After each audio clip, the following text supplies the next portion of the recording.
Well, hello there, motherfuckers. And, I gotta tell you before I start this video, it was a lot of fun doing the AEW video. I gotta say, guys, thank you for that. Thank you for the big response, negative or otherwise. I love it. Even if the people unsubscribed for it, I had like a crazy subscriber count. I was keeping a close eye on that, and I saw like I had lost like 5 subscribers. Then I gained a few. Then I lost a few, and it's like, I don't know, guys. If you hate a video so much that you need to unsubscribe for it, I mean, do what you must. But anyway, so we're gonna get back on track here. We're gonna be doing what I like, what I said I'm going to do here on this channel, and that's gonna be a movie review. So we're gonna be taking a look at John Wick 3. And waited a week to see this movie, and I was pleasantly surprised. This movie, before you begin here, there's a lot of spoilers, so if you haven't seen it and you're not familiar with the way I do movie reviews, there's going to be a shitload of spoilers. Even if I say that there's no spoilers, or minimal spoilers, I'll probably end up having to. I don't know how people do movie reviews without spoilers. I feel like it's very important to discuss them because there's important plot points that need to be talked about. So having a very vague review is not something I like to do. Just in case anyone was wondering why I never do like spoiler-free reviews or anything like that. So the only time I would do that, if for some reason I had to do a quick review, but I don't really do those. Anyway, so I really thought going into this that this was going to be the final movie in the series, and I would have been okay with that. That would have been fine with me. I mean, most movies, for a while anyway, stay a trilogy. I mean, there's other exceptions, of course. You could look at the horror movie genre and you could say, well, I'm sure there's a lot of, movies that probably had a trilogy in mind, but this, this to me really seemed like they were making it very epic the whole way through. And, for people who are fans of action, of the action genre, such as myself, and people have asked me, like, why do I only review action movies? It's not really on purpose. I mean, it's just that those are the movies I typically end up seeing, that's just, as of late, what's interested me. There hasn't been a lot of dramas and comedies that have really tickled my fancy. And, usually, like, comedies, I don't really go see those because a lot of the comedies are really stupid. And people might think, like, the amount of comedy that I've done on the history of this channel has been immense. So people, might think, like, how could this guy not be reviewing comedy? Well, when the time comes for me to review a good comedy, I probably will. It's just like, I was taking a look at some of the trailers. We're going to have a zombie movie with 2 actors that I really love. Bill Murray and Adam Driver, who plays Kylo Ren in Star Wars. I don't even have to tell you who Bill Murray is. If I had to tell you who Bill Murray is, then you shouldn't even be watching this. But, I'm looking at that movie, and I'm like, I'll probably see it because it's Bill Murray, and, I would probably pay to see the guy read the dictionary. Well, probably not that far. It's just an old expression. But, it doesn't look like a very good movie. It doesn't really look like they're utilizing him to the best of his abilities, unless it's just a shitty trailer and whatever. But, just as a disclaimer, why it doesn't seem like there's a whole variety. I just basically see what I want to see, basically. And if I don't like it, I'm going to skip it, Like, I really wanted to see, a new Men in Black movie, but I'm not going to be seeing the one that's coming out international because it just looks crappy. And, I like Chris Hemsworth. I'm a fan of him. Mostly as Thor, but I don't want to see that movie. It just looks bad. It doesn't look like it's worthy to be a part of the Men in Black series. But anyway, so more about John Wick. I really enjoyed this film. I really, once again, just like the previous films, fast-paced, action-packed. I don't have to tell you that it's well choreographed. I mean, this is probably some of the best choreographed fight scenes you will probably ever see in a movie. I mean, and there's like so much loaded in, and there's so many like unique situations, like, you know, that they do here, that John Wick kind of like utilizes the environment, and they have like cool fight scenes and, you know, different backdrops. And, you know, there was plenty of scenes, but there was like two that really stuck out. Well, you know, most people would probably say the final battle when he's battling out in the hotel is probably, you know, the most epic scene in the movie, as far as we're going to say, like, you know, the highest stakes available. Because this is it. John Wick finally has the bounty on his head. Everyone is after him. The table is, you know, now closing in on him. And for people that don't know, like, what this film, you know, is really trying to showcase, is basically the entire world is after John Wick. There is a bounty on his head. This man has been excommunicated from society. And, you know, there's been a nice progression across the movies, but I would say something here that, like, you don't need to see the previous movies to be able to see these films. And how can I say that? Well, I saw the second movie without seeing the first. You definitely don't need the second movie to see the third. Now, because most of these plot points are pretty much explained, and when you're dropped in, you might be, like, questioning, okay, like, why is John Wick racing against the clock? But it's soon explained. You know, if you keep your ears open, they don't keep repeating these things and hammering you over the head with the plot points. But, you know, it's not like this is very plot heavy. Obviously, what, you know, the filmmakers had in mind was, you know, we'll have a story here, but mostly focus in on the action, because that's what people want to see. You know, it's not a very deep movie. It's an interesting premise, of course, you know, like all versus one.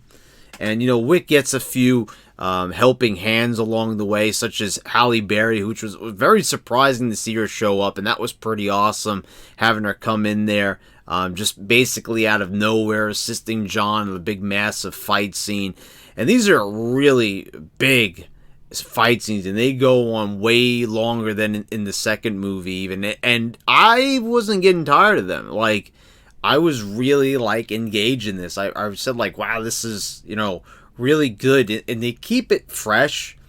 I mean, there's an idea, of course, repeated through each scene. You know, in the armory, it's mostly about, you know, John throwing knives, and, like, that to me was actually really hilarious. Like, the amount of knives he throws, and then he finishes off the scene launching a hatchet at someone's head. I mean, you can't help but love it. I mean, unless you really don't like gratuitous violence. But the thing is, what's kind of good is, like, they don't go, like, over the top, like Kill Bill Volume 1, like, with the blood squirting out and shit like that, which kind of got retarded after a while. This film kind of, you know, they keep it, like, you know, pretty realistic. I mean, John gets knocked around a lot, which you really do have to suspend your disbelief, but the level of gore is kept to a minimum, which is nice, because it does, you know, not that I don't like violence. I mean, I like, you know, violence in movies just as much as the next red-blooded American male, you know, especially when it comes to action films. But, like, you know, when the gore is just out of control, like, keep that shit in the horror movies, where I like seeing it there for shock value. But, like, in regular action movies, like, I am so happy that, like, you know, the director decided, like, let's just keep this, you know, normal, and just not, you know, we'll make it over the top from a choreographed standpoint, and, you know, have over the top action scenes, but there's not over the top gore. It's never, like, you know, stomach churning stuff. So good, you know, decision there, I have to say, that John Wick has never went to that level. Like, even when the hatchets, like, launched the guy's head, it's like, okay. Probably, like, the best death scene that I saw was actually the very first fight, when he goes to the library, and I'm sure they've probably done this in another movie before, but he actually kills the big Russian. The guy, like, really reminded me of Jaws from James Bond, but, like, he comes and he's like knocking John into all the bookshelves, and then like John takes his head, takes a book and like smashes it into his mouth and like breaks his neck on the table with the fucking book. And I was like, wow. I'm like, there's so many unique scenarios, and he's like fighting in a stable, controlling the horse to do like a mule kick and smack the guys in the face. And like, and you know what's good is that mostly almost everyone dies when they should. Just like, okay, at the end during the final battle, and it's really awesome when he does, you know, and he's mostly fighting against the Japanese guys, and, you know, that have basically, are taking up this bounty from the table. And, you know, at the end, he finally faces, like, the sushi chef guy, and then he stabs him with the sword. And he, you know, and he's like repeatedly stabbing him with it. And then he's kind of like still talking to him. I thought that was kind of, you know, bizarre. Like, they went the whole movie pretty much with like John kind of, you know, killing these guys, and they were instantly dying like when they should. But then for some reason, I guess because he's like that you know, boss of that faction, like they decide, okay, like let's keep him alive a little longer. But I don't know. And I really like Ian McShane as the hotel manager, because there's a decision that's made. John, you know, appeals to one of the guys that's like above the table. Like, he's basically like like planet Earth's god almost. And he tells John that basically he can get back under the table and he might be kept alive, you know, but he'll be working for the table, basically as their slave. He just has to do one favor, and he needs to kill the hotel manager, which is Ian McShane. And I love Ian McShane. I love Deadwood back on HBO and almost anything that Ian's been in. And, you know, I just buy him as a boss. I don't know, just seeing this guy, he's very calm, cool, and collected, and just, you know, I don't know, I'm very used to him playing sinister characters, but, you know, he just plays a chill character very well. And I did like the way this movie ended. It was shocking.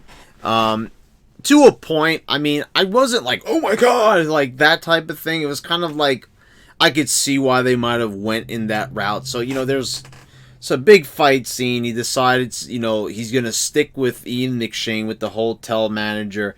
And it's basically like everybody, the table sends almost, you know, it's the Japanese guys again coming at him, assassins, people from the table. John is like killing everyone, and, you know, the hotel manager has his assistant, and they have a huge like armory in there with guns and ammunition and all different types of stuff, you know, and it's like a huge giant shootout, and it was great. And at the end, you know, it's the final standoff, and they're on the roof, and the time has come, and they have that negotiator from the table kind of walks up and, you know, basically says, you know, they're going to now negotiate, basically.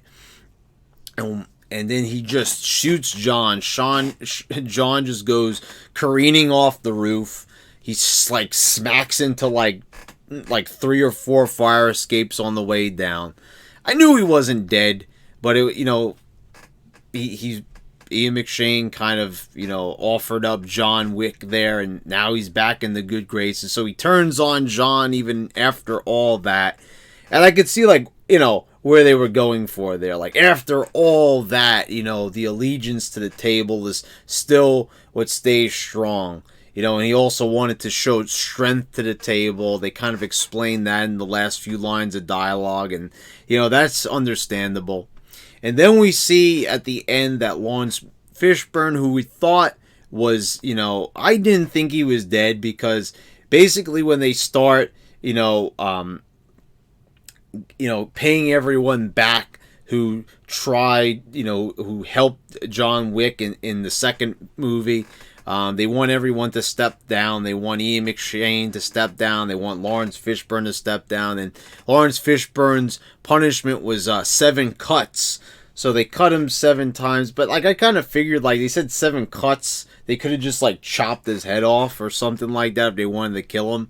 So he's underground, and, and now he's kind of teaming up with John. And, I don't know, I was kind of shocked that they were going for a fourth movie here. I just don't know. I really thought, like, this was going to be the final chapter. Like, they were going to go with it. And I guess that's probably why they didn't give it such a final name. Like, they just called it Chapter 3 Parabellum. They wanted to just basically, I guess, kind of maybe fool you into thinking it was the finale. I'm just kind of hoping that they don't overstay their welcome. I mean, this was a really good movie, so I should definitely be excited for the next film. And it's probably going to be released, I would assume, in probably 2021. I mean, that would make sense, right? Every 2 years there's been a John Wick movie. So, it does make sense, based on the way they ended, that they would make another film. And obviously this leaves that possibility wide open. I don't know if that was announced previously. I didn't see anything like that, skimming through some John Wick news. They knew that the first movie was going to lead to a series, but I don't know if they originally planned the fourth movie. Maybe they just shot this movie. I don't want to put words in the director's mouth, but I guess maybe they shot this movie, and maybe, like, at the end, it kind of seemed like they were almost trying to end it by going off on an epic note. So I don't know if it was a fake out, or they kind of just decide, you know what, let's just, leave this little window of opportunity open at the end so we can make another film.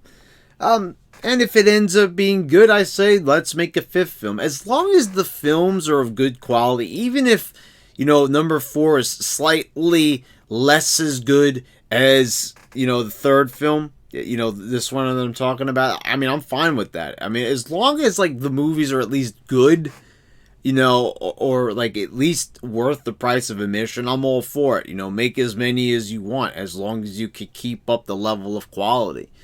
So I would definitely recommend this to anybody. I'm guessing if you enjoyed the first 2 films, you're probably, especially the second one, you're not going to say no to this movie. So yeah, definitely go see it. Fans of action films, if you haven't yet got into the John Wick series, I would recommend it. It's great for, like, anyone who likes, like, martial arts or just gunplay and just, non-stop action. Like, I'm just saying, like, for people that like Fast and the Furious, like, I never understood, like, for an action fan such as myself, I don't like those movies at all. Like, I just don't understand how you can't see movies like John Wick. Like, this is, like, the top class, top tier action film. So, there you go, guys. So, I hope you enjoyed the review. Please subscribe if you haven't already, and click the bell so you get all the notifications when I post all my new videos. And guys, thank you for watching, and I'll see you next time.